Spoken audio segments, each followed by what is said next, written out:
Welcome to A Gentleman's Review. I'm Art Hampton. I'm your host, bringing you news that the mainstream propaganda does not. And joining me again today is the most conservative state representative in the state of South Carolina, Rob Harris. And he's going to talk a little bit about some of the corruption that we see at the State House. And so, Rob, take it away.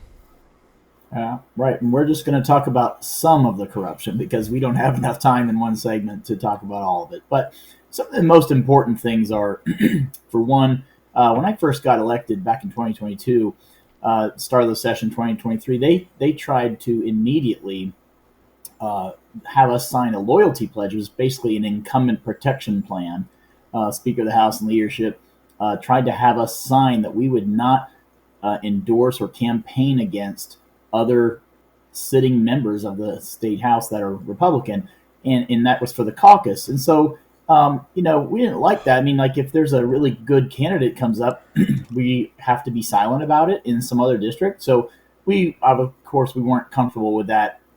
And so we said, we're not signing anything like that. And they kicked us out of the Republican caucus at the state house the very first day. So I spent like maybe half a day in the Republican caucus. They kicked us right out, and they doubled down again this year by having the same pledge, the same loyalty pledge. So we haven't joined, of course, me and most of my colleagues, and so but they doubled down because they said now if you're part of any other caucus, namely the Freedom Caucus, if you're part of any other caucus that spends a dime on campaigning or endorsing or something like that, another sitting member, you're also out of the caucus for that. So they're trying to purge any kind of resistance at all. And of course, it was no brainer for me not to sign something that. In fact, there isn't another caucus, even a Democrat caucus in the whole country, that makes them sign a loyalty pledge like that. Actually sign that they promised not to do that. It's ridiculous. So right from the get-go, they were interested in clamping down on all resistance. It's very interesting that takes place. What would even just come into their minds to do that? What are they that threatened by? Not even the Democrats. Are they that threatened by the conservative movement? Are they that big of rhinos? I mean, yeah, I guess. Y'all are rhino wranglers. They've been running roughshod over the people. Yeah, they've been running roughshod over the people of the state with not even voting with the SCGOP platform, the Republican Party platform in this state, and they've been getting away with it for years. It's the good old boy network. They may say whatever they want when they're on the campaign trail and knocking on your door, but when they go down there, nobody pays attention to what they're doing, or not enough people, and they do whatever they want. They're spending like drunken sailors. And just like Congress does, and it's been under the radar until the Freedom Caucus has showed up. And some of us, back in the day, there was a few people like Jonathan Hill, Josiah Magnuson, Mike Burns, Bill Chumley. A lot of them had been voting conservatively for years before there was a Freedom Caucus, and others. But now, here's the thing: we have the power of the roll call. We can always you need 10 members to have a roll call vote, and that on any piece of legislation that's in the House floor, you have to have 10 members. One makes the motion, 9 others have to confirm, and then they have to vote on record on whatever it is we're dealing with, and that drives them crazy because we're getting them on record, and now we associate their legislation period, what they've done there, to the election cycle, and they can't stand it. It's shining the light on what they're doing. So it's super important that they get conformity within their ranks, and we're just not complying. So and we're shining the light on what's going on. I always like to ask the question, especially when I travel around and give speeches, what's the difference between a Republican rhino and a liberal Democrat? Yeah, that's funny. It's not much, and I think a more apropos term to use for these Republicans that do what the leadership says is I call them Merlecrats, Merle Smith. they're like Merlecrats. They're beholden to the Speaker of the House. They're not beholden to the Republican Party platform. You look at the way they vote against it all the time, a lot of the principles that are up there. And there needs to be a new platform for the Merlecrats, because they just follow the speaker. Well, that's very interesting, and I'll touch on a couple of things, and we touched on him in one of our previous sessions, and we'll touch on him a little bit more. But to answer the question, at least the liberal Democrat is honest about being liberal. That's the difference between a Republican rhino and a liberal Democrat. And it's interesting because I'm good friends with some of the folks in the Georgia Republican Assembly, and there's this big push there because they're dealing with Kemp and some of the rhinos down there who actually tried to split the Republican Party in Georgia. And so they're going off of the Republican platform. Here's our platform. This is what we stand for. Y'all don't care about it, so why are you Republicans? Kind of deal. And using that to kind of filter through Republican candidates that may or may not hold to the platform. I think that gives me an idea. I'm going to have him on here and talk to him a little bit about that. But back to Merle Smith. So what are some of the things that these Merlecrats and Merle Smith is doing just behind the scenes? Kind of, I guess he's manipulating the scene to help the people that are supporting him and doing what he's saying. What go over some of the things that he's doing. Yeah, so one of the glaring the problems with the way he organizes the committees, a lot of work gets done in committees and subcommittees, as you may know. Bills start, everybody files a bill, and it goes to a subcommittee if they want to hear it. And then if it gets out of subcommittee, 5 or 6 or so legislators on the subcommittee, and then it goes to the full committee, whatever that committee happens to be. And if it passes there, it comes to the floor for a vote or other amendments. So the committee members, the committee chairs, I should say, have a tremendous amount of power about, approving or disapproving legislation before it even gets out, when it gets out the gate. And so what Merle Smith does, even though he have a supermajority, keep in mind, he appoints Democrats, liberal Democrats, not moderate, liberal Democrats to committee chairs and subcommittee chairs, I should say, only. So one glaring example is on Judiciary, a very powerful committee. One of the subcommittees there is chaired by Beth Bernstein, a rabid liberal who's, poster child for Planned Parenthood and had fought us on the transgender mutilation bill. And she got appointed to the Family Laws Subcommittee. She's the chairman of the Family Laws Subcommittee. It's egregious. And when we switch over to Ways and Means Committee, that's where all the money, the budget, all the money issues get dealt with there. So there's 3 subcommittees on Ways and Means that are all chaired by Democrats. One of them has a majority out of the 5 people. 3 of them are Democrats. So anything that comes out of the committee, they can just approve anything they want to, basically.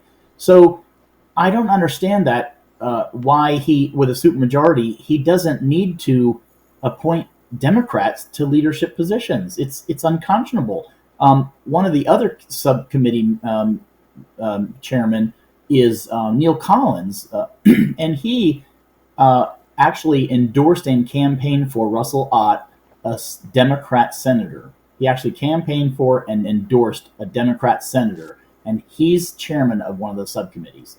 So Leon Stravinakis from down the Low Country, he's a liberal Democrat. He is on a committee, economic development. They probably see somewhere in the neighborhood of $2 billion with a B money comes through for agencies through his subcommittee. He's the chairman. So it's unbelievable. I just don't understand what Merle Smith is trying to do when he doesn't have to do that. He can spread those Democrats out. They have to be on some committee. I mean, they have a voice, that's fine. But we won the election. We have a supermajority. There's no excuse to have Democrats chairing subcommittees. So he's not even trying to really hide. He's being very conspicuous about what he's doing here. Just supporting people that support Democrats and appointing Democrats to positions of power. He's not even trying to hide it. It's overt.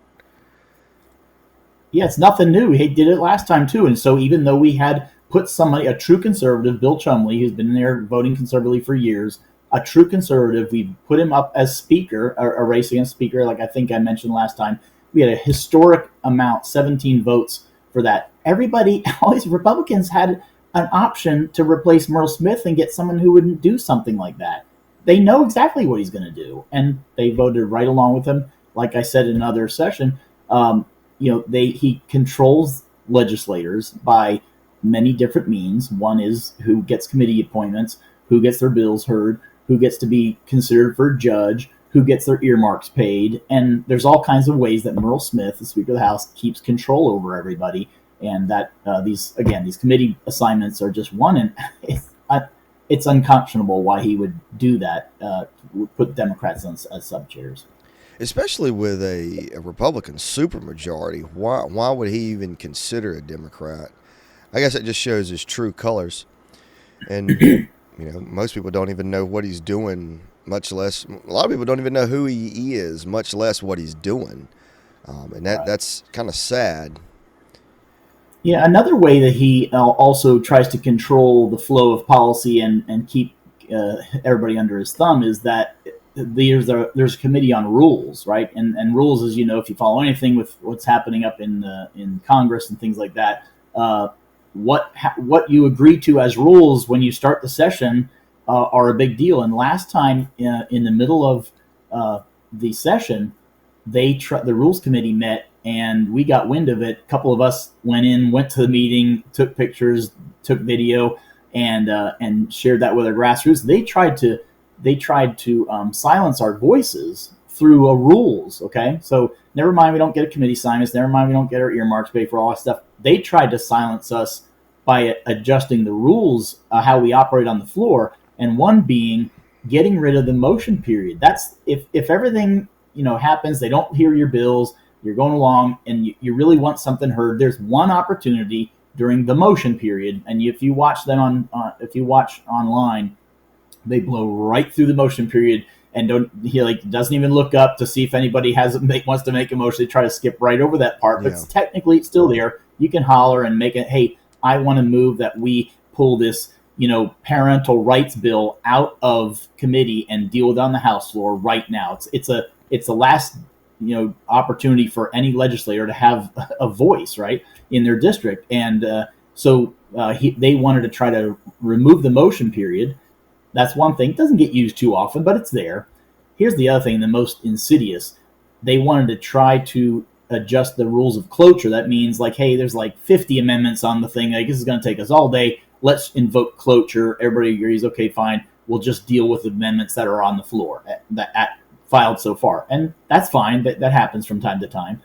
But what the new rules would say is, if cloture is invoked, then the majority leader, which is a Rhino leader, and the minority leader, which would be the Democrat leader of the major parties, they would each get to pick 12 amendments, and those would be the only ones heard. So there's no way they're going to pick, conservative legislators' amendments. So that is chilling. I mean, that is just trying to stamp out all free speech of legislators and to legislate from their own districts and get thoughts across the table. Again, we can't get it through committee sometimes because they squash it there. I mean, it's like an iron fist, and so that's a big deal. So we let it out, let our grassroots know that was happening, and they tweeted, everybody shared it and stuff, and put a lot of pressure on leadership. And even though they approved it in the committee, it went nowhere. They never read the new rules change across the desk because they knew they were going to get hammered by that. So I'm alerting you all right now, and you let your people know that they may try that again in January when we go back. We were ready for it in case they did it this in organizational session back in the beginning of December. But just have that on high alert there for your people, because if they try that again, we need everybody pile in and light up their representatives' phones so they don't do this, like we're calling it a Pelosi style rule change. So they need to keep that on the front burner. Okay. So we'll keep that in mind when the session starts in case they try it again. I don't doubt that they will try it again. So closure. Let's talk a little bit about the I guess millions of dollars they spent trying to get rid of the conservative people or conservative legislators in the South Carolina House. How much was it total? Yeah, the estimate's kind of we're guessing conservatively about $3 million. That's what I've been going with. Some people say a little higher, maybe a bit lower, but they spent a ton of money. This is, I mean, for people who don't know politics and how campaigns are run, this is unprecedented. In the beginning of 2023, my first month there in January, February, I started getting lit up by this group, by different outside dark money groups. But over the course of the session, they started this Palmetto Truth Project, quote unquote. And what it was is I think they got a Democrat somewhere to open up it was a PAC. They started it just so they could say, oh, it's coming from the Democrats. But actually, the same advisor from a campaign a campaign service down there had a campaign consultant was advising them, but it's the same campaign consultant that advises the House Republican caucus, right, and the leadership there. It's the same folks there, right? So leadership, as was theorized, has been kind of calling the shots in, right? Hey, get him on this, get him on that, and then funneling that through this campaign consultant back to Palmetto Truth Project.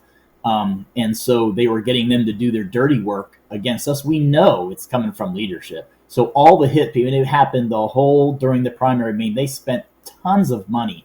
And again, about $3 million on state house races. They outspent some of us like 10-1, right? And so lots of money. And here's the delicious part of it. Every single one of us got our seats back.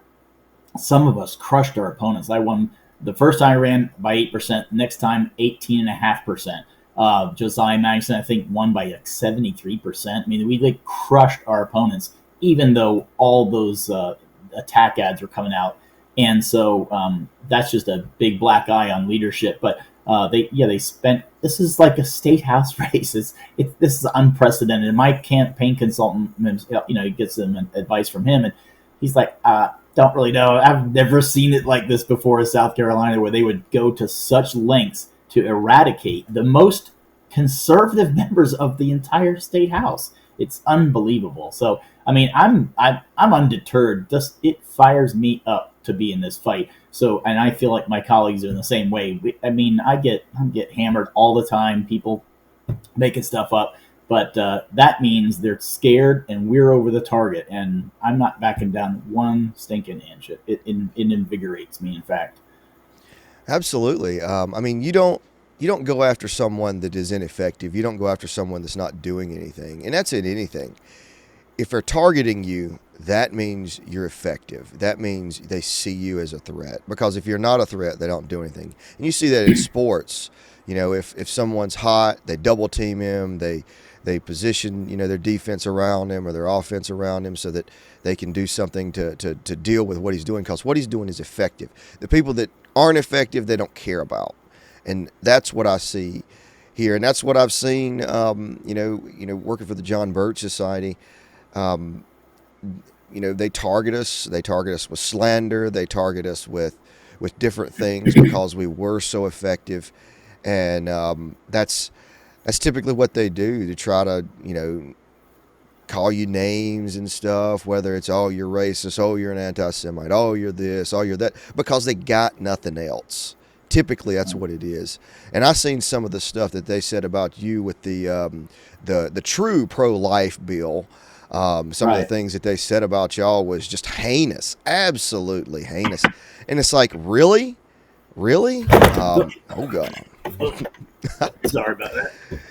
And so, yeah, it's interesting how they are so scared of what you and the other conservatives are doing down there at the State House.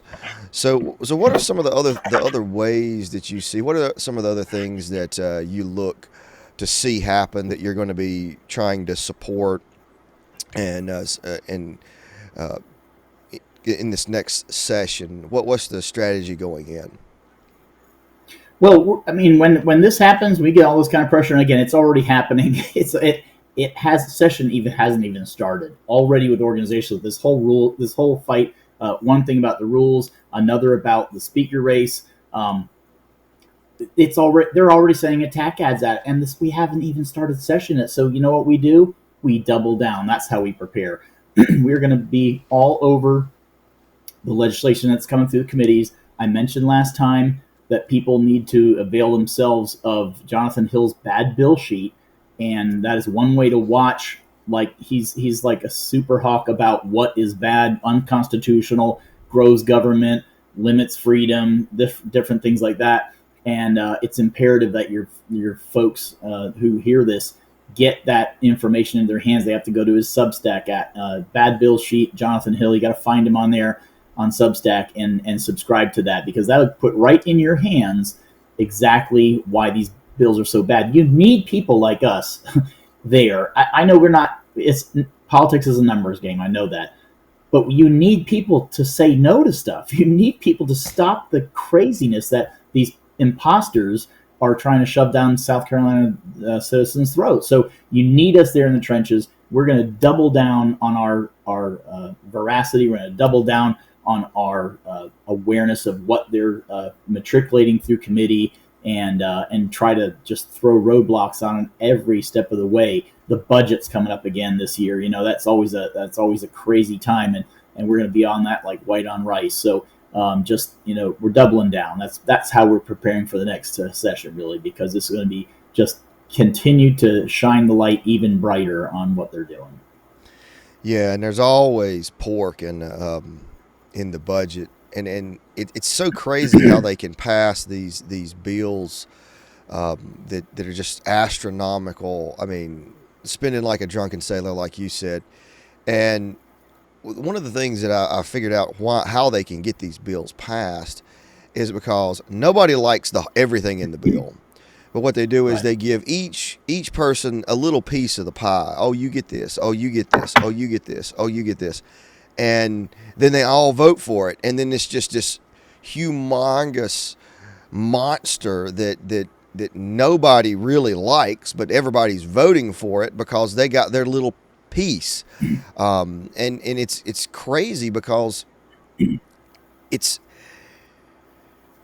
like, when is the spending going to stop is the question. And even on the local level, I've dealt with libertarians, we want very minimal amount of government, that, we want the spending to stop. Oh, we want the spending to stop. And then when federal money comes in or government money comes in, oh, well, we need that new park to be built that's $1 million and whatnot. And I'm like, hold on now, wait a minute. You're a libertarian, not even a libertarian. Why are you taking the money? Well, we need this. No, hold on. You're going against every principle that you're talking about with libertarianism by taking the money. It's so enticing, and that verse of the Bible really rings true. The love of money is the root of all kinds of evil. When you are faced with that, it's like, oh, well, we'll just throw out all of our principles. But it just seems like, oh, they need to stop the spending. They need to stop this. Oh, we're spending $2 million on researching the migration of polar bears or whatever it is. But when it comes to, oh, well, we need a new park. And it's like, hold on now. The hypocrisy knows no bounds, because when you're faced with cutting back, you don't want to cut back. You want everybody else to cut back. And that's what we're seeing, not only on the state level, but on the federal level, or excuse me, on the local level. Yeah. They just throw everything out.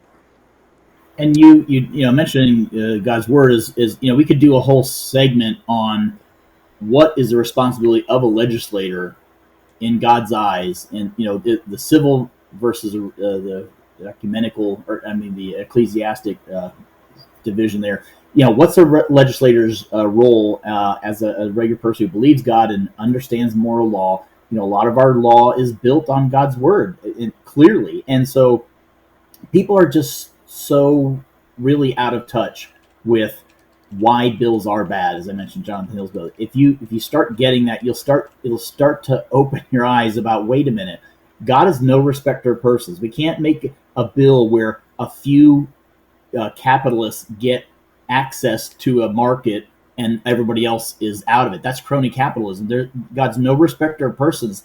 Laws need to be fair. Laws need to be just. We as civil magistrates have a duty to uphold fairness and justness and those same biblical principles of not respecting persons. And those basic ideas are so out. People are out of touch with that anymore. And if you start examining what's wrong with all these bills, why are these lawmakers always saying no to everything? You start examining what is actually wrong morally with these bills, you'll understand clearly the fight we have on our hands. It is out of control, and we could do a whole segment on that. In fact, indeed. Well, thanks for joining me on A Gentleman's Review. Where can people find you? And thanks. Yeah, HarrisForSC.com is my website. You can pile in there. Certainly could always use some help. You can sign up for my emails. And especially with the legislative session coming up every week, I put out really good information about boots on the ground. We're right there. What's happening? Who are the bad boys? And all exposing everything that happens. So you need to sign up for that. And it's Harris for SC on all social media. So just find me somewhere and get access to that good information. And there's some others that are doing some of the same work I am and putting that information out. But it's imperative that you get that. Well, it's good that we are exposing the corruption here in South Carolina. There is corruption in every state. There's corruption in every county. Find it, expose it, because darkness, evil, loves the shadows. They like to hide in the shadows, and we need to be the light in the world that brings to light the darkness and exposes it. And so thanks for joining us for A Gentleman's Review, bringing the news that the mainstream propaganda does not address. And if you like this, like it, share, and subscribe. Thank you.